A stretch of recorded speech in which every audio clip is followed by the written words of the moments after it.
Hello students, I am Shivam Sahu. आज जो हम बात करने वाले हैं क्लास 9th में एक्सरसाइज 4.3 में क्वेश्चन नंबर फर्स्ट की बात करने वाले हैं। ओके, तो ध्यान समझिएगा। क्वेश्चन नंबर फर्स्ट क्या लिखा हुआ है? क्वेश्चन नंबर फर्स्ट लिखा हुआ है draw the graph of each of the following linear equation in two variable. आपको यहाँ पर जो भी इक्वेशन गिवन है उसकी क्या करना है? ग्राफ ड्रॉ करना है उसका। ओके, तो ग्राफ किस तरीके से ड्रॉ करते हैं वो अपन यहाँ पर समझेंगे। देखिए, आप देखेंगे आपको जो क्वेश्चन यहाँ पर फर्स्ट इक्वेशन फर्स्ट पार्ट जो गिवन है वो आपको गिवन है x plus y equal to 4। Okay, अब आपको यहाँ पर इसका क्या ड्रॉ करना है? ग्राफ ड्रॉ करना है। तो ग्राफ किस तरीके से ड्रॉ करेंगे? देखिए, मान लीजिए मैं x की जगह पे क्या रखता हूँ? 1। तो x की जगह पे जब 1 रखूंगा तो 1 प्लस वाई इक्वल टू 4, तो y की जो वैल्यू रहेगी 1 उधर जाके माइनस, तो 4 माइनस 1 कितना हो जाएगा? 3। इट मीन्स मैंने देखा यहाँ पर मैं बॉक्स यहाँ पर ड्रॉ करूंगा, मैं बोलूंगा जब मैंने x, ये मान लीजिए ये x है, ये y है, तो मान लीजिए जब मैंने x 1 रखा तो y कितना आया है? 3। तो x 1 पे जो y आया है वो कितना आया है? यहाँ पर 3 आ चुका है। ओके, अब मान लीजिए मैं x इक्वल टू यहाँ पर पुट करता हूँ 2 पुट करता हूँ, तो x की जगह पे 2 मतलब 2 प्लस वाई इक्वल टू 4, तो it means 2 plus y equal to 4, तो y की वैल्यू 4, देन प्लस 2 उधर गया माइनस 2, तो y की वैल्यू जो रहेगी वो 2। तो इट मीन जब x 2 रखा तो y कितना आ चुका है? यहाँ पर 2 आ चुका है। तो x 2 पे y कितना आ चुका है? यहाँ पे 2।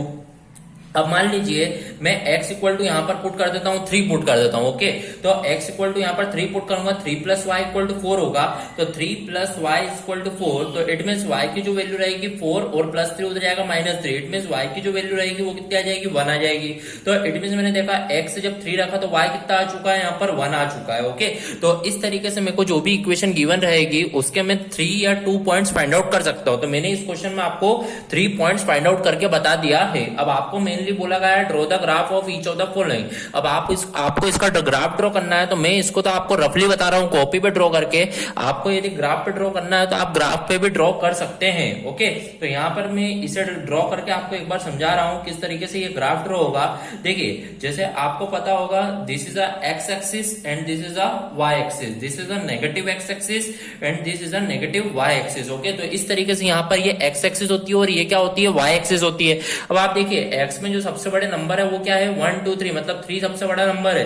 तो इट मींस मैं इसके लिख देता हूं 1 देन 2 देन 3 देन 4 देन 5। ये मैं रफली बना रहा हूं इसलिए मैंने ना अपने हिसाब से यहाँ पर स्केल ले लिया है। ओके, बट कि जब आप स्केल से करेंगे यहाँ पर ड्रॉ तो 1 सेंटीमीटर का आप यहाँ पर स्केल ले सकते हैं। यहाँ पर मैं बोलूंगा -1, यहाँ पर -2, देन यहाँ पे 1 देन 2 देन 3, y में जो सबसे बड़ा नंबर है वो 3 है, देन 3 देन 4 देन 5 में बोल सकता हूँ, देन यहाँ पर नीचे -1 देन -2। तो इस तरीके से मैंने यहाँ पर ग्राफ को रिप्रेजेंट करना है। अब किस तरीके से करूंगा? देखिए, जैसे मैंने देखा x 1 पे जो y है वो कितना है? 3, मतलब 1 पे कितना है? 3, तो 1 पे 3, तो 1 ये रहा। 1 पे कहाँ जाना है? मान लीजिए मैं इस पॉइंट को a बोलूंगा, इस पॉइंट को b बोल देता हूँ, इस पॉइंट को c बोलूंगा। ओके, तो 1 पे कितना है? यहाँ पर 3, तो 1 पे जाना है यदि 3 पर, तो मतलब यहाँ पर ये पॉइंट रहेगा, तो इस पॉइंट को मैं बोल देता हूं this is our A point. Okay, अब देखिए 2 पे जो है वो कितना जाना है? मेरे को 2 ही जाना है, तो इट मींस 2 पॉइंट जो है वो वहां पर 2 को ही जाना है, तो मतलब ये 2 और यहाँ पर ये 2, तो मतलब यहाँ पर ये इंटरसेक्शन होगा, तो this point we can say that it is a B point. Okay, अब मान लीजिए मैंने देखा 3 पे कितना है? 1, तो यहाँ पर ये 3 है, 3 पे कितना है? 1, तो यहाँ पर मैंने देखा इसका इंटरसेक्शन यहाँ होगा, तो it means we can say that this point is a point C. Okay, तो यहाँ पर तीनों पॉइंट को मैंने रिप्रेजेंट कर दिया है। अब इन तीनों पॉइंट को मेरे को क्या करना होगा? ज्वाइन कर देना होगा। तो इस तरीके से मैं ज्वाइन कर दूंगा और यहाँ पर एक लाइन ड्रॉ हो जाएगी। ओके, तो मैं बोल सकता हूँ this is our graph. Okay, तो इस इक्वेशन के लिए जो ग्राफ रिप्रेजेंट होगा वो क्या होगा? इस तरीके से ग्राफ रिप्रेजेंट होगा।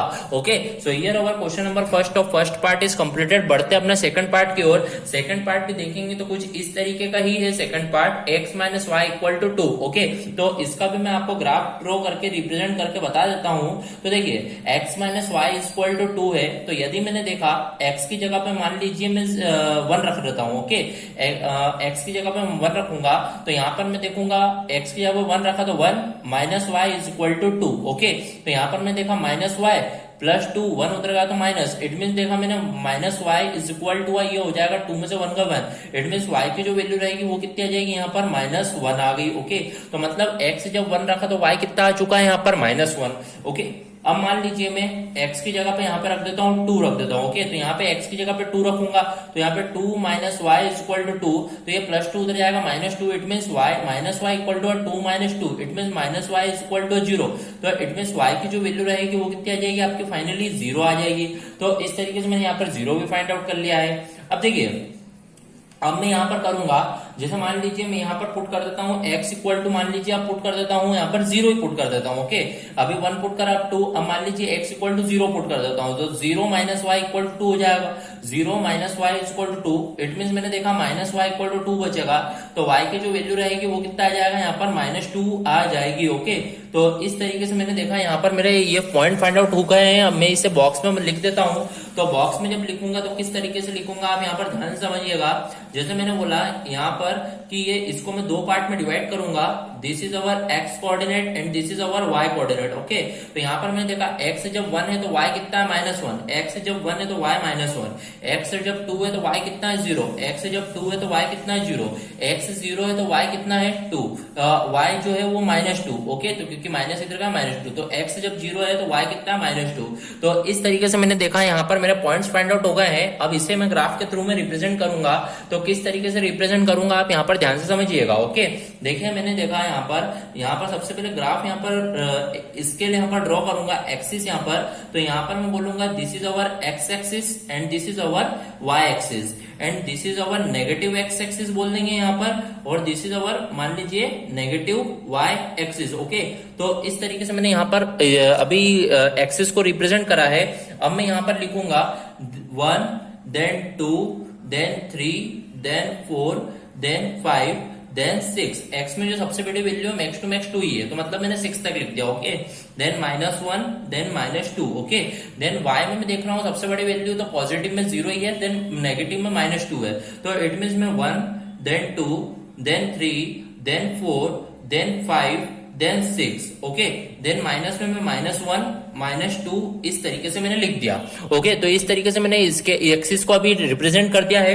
अब यहाँ पे मान लीजिए मैं A पॉइंट, इसको B पॉइंट, इसको C पॉइंट बोलूंगा। अब मैंने देखा 1 पे जो है वो कितना है -1, तो मैंने देखा 1 पे जाना है मेरे को, -1 मतलब नीचे, तो 1 पे मैं नीचे गया और -1, तो इट मीन यहाँ पर जो पॉइंट आएगा उस पॉइंट को मैं बोल दूंगा this is our A point. Okay, क्योंकि इस पॉइंट को मैंने क्या बोला है, A पॉइंट। बी पॉइंट जो है वो 2 पे कितना है 0, 2 पे 0, इट मीन मैंने देखा जो 2 है वो 0 पे ही है, मतलब कहीं जाने की जरूरत नहीं है, मतलब ये जो पॉइंट रहेगा उस पॉइंट को आप क्या बोल सकते हैं, this is our B point. Okay, तो इस तरीके से आपने बी पॉइंट बोल दिया। अब थर्ड वाला देखेंगे, 0 पे जो है वो कितना है आपका -2, तो 0 पे -2, तो 0 ये रहा, 0 पे आपको जाना है -2 मतलब ये नीचे है, तो इट मीन ये वाला जो पॉइंट रहेगा वो आपका क्या, कौन सा पॉइंट रहेगा, it is our C point. Okay, तो इस तरीके से आपको यहाँ पर क्या करना होगा, पॉइंट्स को क्या करना होगा, रिप्रेजेंट करना होगा, और तीनों को यहाँ पर जब ज्वाइन करेंगे तो आपकी एक क्या बन जाएगी, एक लाइन बन जाएगी। तो ये जो लाइन बनेगी वो आपका क्या रहेगा, ग्राफ रहेगा इस इक्वेशन के लिए। ओके, सो इस तरीके से आपका क्वेश्चन नंबर फर्स्ट का फर्स्ट एंड सेकंड पार्ट क्या होगा, कंप्लीट होगा। बाकी थर्ड और फोर्थ पार्ट आप खुद ही सॉल्व करें, जिससे आपको भी प्रैक्टिस होगी। Okay, so here our question number first of first part and second part is completed. If any doubt in this question, then comment in the comment box. Okay, thank you.